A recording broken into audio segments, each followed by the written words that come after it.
वालेकुम जी, क्या हाल चाल है हम सबके। उम्मीद करते हैं आप ठीक होंगे।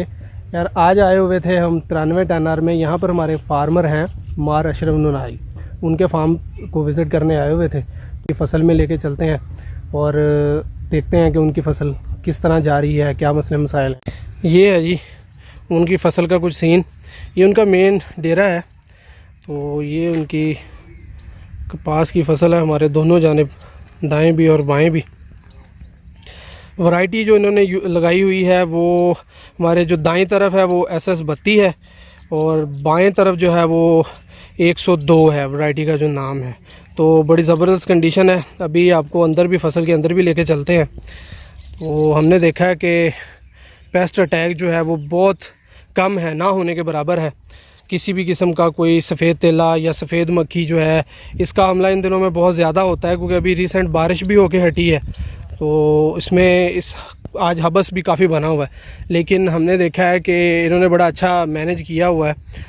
किसी भी किस्म का ना हमें हमला यहाँ पे नज़र नहीं आया। देखें माशाल्लाह बड़ी लश कंडीशन में जो है वो फसल खड़ी हुई है। ये देखें, अभी कल क्योंकि यहाँ पे बारिश हुई है तो पानी की ज़रूरत जो है वो अभी इसको बिल्कुल भी नहीं है। बहुत मतलब ज़बरदस्त कंडीशन जो आप कह सकते हैं ना कॉटन की, वो इस टाइम आपको देखने को मिल रही है। बड़ी इन्होंने ये अच्छा आपको ये एक चीज़ यहाँ पे बताता चलूँ साथ में कि ये जो है ना इन्होंने ये इनका जो 1 एकड़ है ये इन्होंने ड्रिल काश्त की है। 2 तरह की बेसिकली काश्त होती है, ड्रिल पे काश्त होती है और जो है वो खेलियों पे जैसे पटरियों पे भी कहते हैं। तो ये वाला जो पैच आपको ये देख रहे हैं आप, ये जो है वो ड्रिल पे है। तो आप ये देखें, पहले इन्होंने इसको ये अपना जो 1 एकड़ था इसको इन्होंने लेज़र किया है और उसके बाद इसके ऊपर जो है वो कॉटन ड्रिल से किया है। तो आपको देखने में नज़र आ रहा होगा कि बड़ी इवन लुक आ रही है। कोई मतलब प्लांट ऊपर नीचे नहीं है हाइट में, बड़ी ज़बरदस्त इवन लुक में आपको जो है वो सारी नज़र आ रही है। जबकि अगर आप इस तरफ देखें, हमारे जो बाएं जानब है ये पटरियों पर काश्त की हुई है, ठीक है। तो इसमें आपको बाज़ जगहों से खाली जगह भी नज़र आ रही होगी कि गैप फिलिंग की ज़रूरत है यहाँ पर। और इसमें इसकी प्लांट हाइट में भी आपको जो है ना वो डिफरेंस आ रहा होगा, कहीं से पौधे ऊपर हैं कहीं से नीचे हैं। तो ये एक जो है ना पटरियों पर थोड़ा सा मसला आता है। जबकि आप जो उसके ऊपर ड्रिल में काश्त होती है इसके ऊपर आपको इस तरीके की चीज़ नहीं मिलेगी, बड़ी इवन लुक मिलेगी। इसमें आपकी पानी की बड़ी बचत होती है, क्योंकि पहले लेज़र होने के बाद जब ये ड्रिल के ज़रिए लगता है, इसका सारा सीड आपका लगता है, तो जब आप पानी लगाते हैं अपनी फ़सल को इरीगेट करते हैं तो पानी की बचत होती है। उसकी वजह ये होती है कि पानी को एक जगह से दूसरी जगह पहुंचने में टाइम नहीं लगता ज़्यादा, क्योंकि लेज़र हुआ होता है, रकबा बड़ा इवन होता है। और जब आप उसको इरीगेट करते हैं तो पानी जो है वो एक तरफ से जहाँ से आपने इसको शुरू करना है और दूसरी तरफ तक बजाय खेलियों के जल्दी पहुँच जाता है।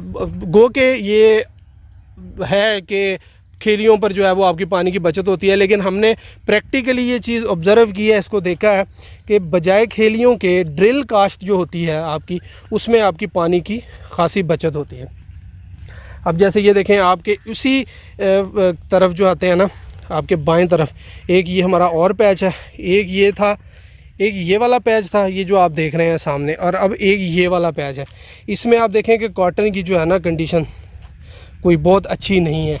इसमें भी आप देखेंगे कहीं से पौधे जो हैं वो बहुत हाइट, अगर मैं थोड़ा नीचे करूं इसको तो आप देखेंगे कि हाइट कहीं से बहुत प्लांट्स की नीचे है, कहीं से बहुत ऊपर है, कहीं पे जो है वो गैप्स बहुत ज़्यादा हैं कहीं पे। और वैसे भी ओवरऑल जो कंडीशन है इस पैच की वो इतनी कोई ख़ास अच्छी नहीं है। अंदर जड़ी बूटियां जो हैं, जिसे आप लोकल में हैं गंद भी बोलते हैं, ये बहुत ज़्यादा है।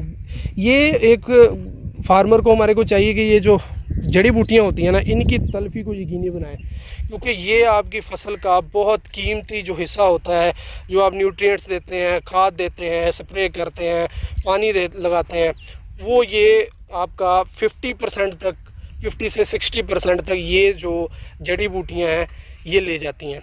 जैसे एक मिसाल देते हैं कि देखें, अगर एक जगह पर प्लांट आपके सिर्फ कॉटन प्लांट्स ही हों, वहाँ पर आपकी जड़ी बूटियाँ कोई ना हो, आपने प्रॉपर इसकी सफाई की हुई हो, गोडी की हुई हो, जैसे भी आप हाथ से करवाते हैं या रेजर वगैरह की मदद से उसकी गोडी करवाते हैं, तो उनको जब आप फर्टिलाइज़र डालेंगे, पानी लगाएंगे, स्प्रे करेंगे, तो उसकी इफ़ेक्टिवनेस जो है वो बढ़ जाएगी, क्योंकि वहाँ पर कोई भी किसी किस्म की जड़ी बूटी नहीं है, कोई किसी किस्म का गंद नहीं है। जो भी चीज़ आप अप्लाई करेंगे, इनपुट देंगे, वो आपका कॉटन प्लांट ही उसको अपटेक करेगा, क्योंकि और कोई भी चीज़ वहाँ पर नहीं है। जबकि अगर आपकी फ़सल में गंद होगा, जड़ी बूटियाँ होंगी मुख्तलिफ़ किस्म की, तो आपकी जो इनपुट आप अप्लाई कर रहे हैं वो कॉटन प्लांट तो लेगा ही, लेकिन उसके साथ साथ उसका काफ़ी सारा पोर्शन जो है इनपुट का, वो आपकी ये जड़ी बूटियाँ जो है वो अपटेक कर जाएंगी, जिसका आपको कोई फ़ायदा नहीं है। कि इन जड़ी बूटियों को निकलवा कर, गोडी वगैरह करवा के, उसको फिर क्या करता है कि अपने जानवरों को डाल देता है। जानवर जब वो जड़ी बूटियाँ वाले खाते हैं सारी, तो वो उनके अंदर जो सीड होता है जड़ी बूटी का, वो उनके फुजले के साथ वापस आपकी फ़सल में आ जाता है। जब आप एनिमल वेस्ट जो डंग होता है उसको अप्लाई करते हैं, तो वो वापस जो है वो आपकी फ़सल में ही आ जाता है, और वो फिर आपका वही मसला बनता है कि जड़ी बूटियाँ जब आप पानी लगाते हैं या जब आप हल चलाते हैं अगली फ़सल के लिए, तो क्योंकि वो सीड ऑलरेडी आपकी फ़सल में मौजूद होता है, तो वो वहाँ से दोबारा ग्रो कर जाता है। तो फार्मर से ये है कि फ़सल की ये देखने में थोड़ी एक्सपेंसिव है, ज़ाहिर है आजकल लेबर को ढूंढना और उनसे सारा निगोशिएट करना ये बड़ा मसला हो जाता है, लेकिन बहरहाल अगर आपको बेहतर फ़सल चाहिए, अपनी पैदावार अच्छी चाहिए, तो ये करना पड़ेगा।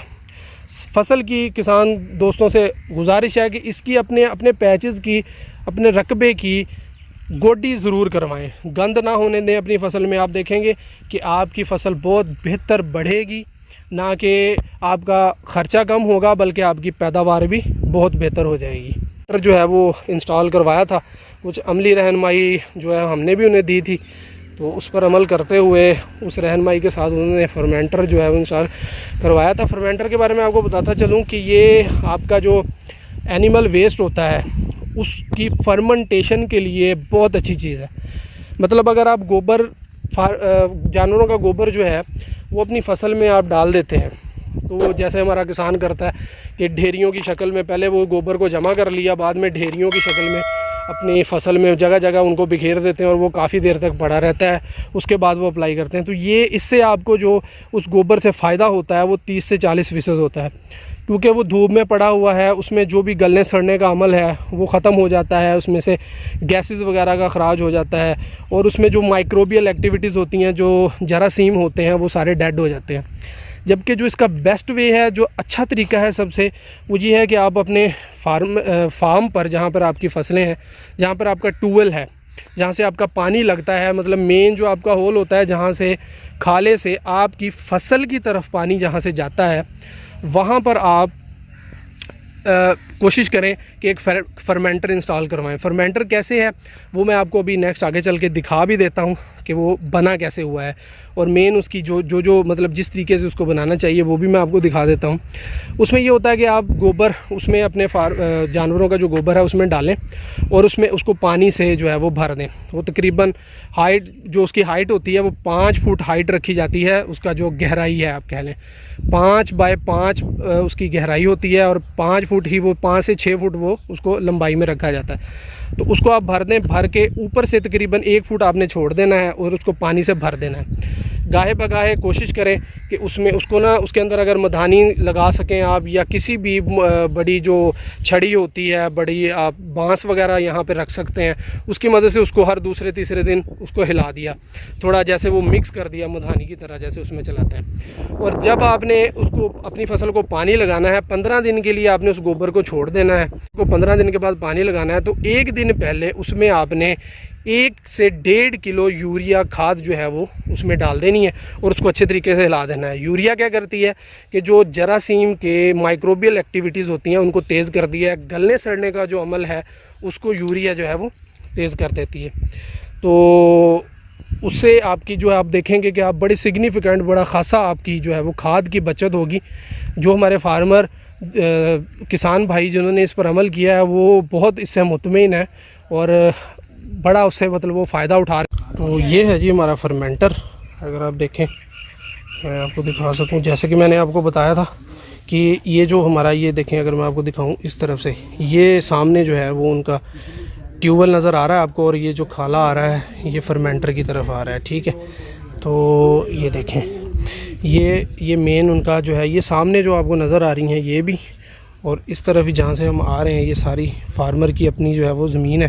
तो यहीं से इनके जो है वो फर्मेंटर के जो मेन खालों से आगे जो निकलते हैं पॉइंट्स, वो इसी खाले से निकलते हैं। तो ये फर्मेंटर है जी, ये देखें इन्होंने डाला हुआ है, ये बिल्कुल जो खाल का आपका मेन खाल का तल होता है ना, उसके बराबर इसको, इसकी हाइट उन्होंने रखी हुई है।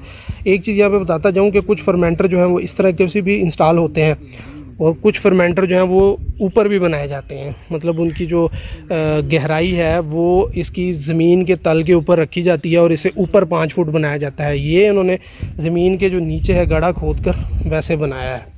तो ये देखें, मैं अगर आपको थोड़ा करीब से दिखा सकूं, तो ये जो आपको नज़र आ रहा है ये मेन होल है। यहाँ से पानी जो अब जब खाले में ट्यूबवेल चलेगा, खाले से जो पानी आएगा वो इस होल से जो है वो इसके अंदर एंटर होगा। अभी फ़िलहाल ये इन्होंने स्लरी जो है, गोबर जो है इसमें फेंका हुआ है, तो इसको अभी थोड़ा बहुत जो है ना वो सीधा करने की ज़रूरत है। यहाँ से जब इस पॉइंट से जब इंटर होगा पानी, तो ये इस तरफ जो ये होल है, यहाँ से ये पानी जो है वो इस तरफ से बाहर निकलेगा और वापस इसी खाल में जो है वो खाले में आ जाएगा, और आगे आपने जहाँ भी इसको अप्लाई करना है आप इसको लेके जा सकते हैं। 15 से 20 दिन का टाइम होता है इसकी फर्मेंटेशन का। 15 दिन के लिए आपने गोबर को यहाँ पे पानी भर के इसमें छोड़ देना है, और 15 दिन के बाद आप इसको चाहें तो अप्लाई कर सकते हैं।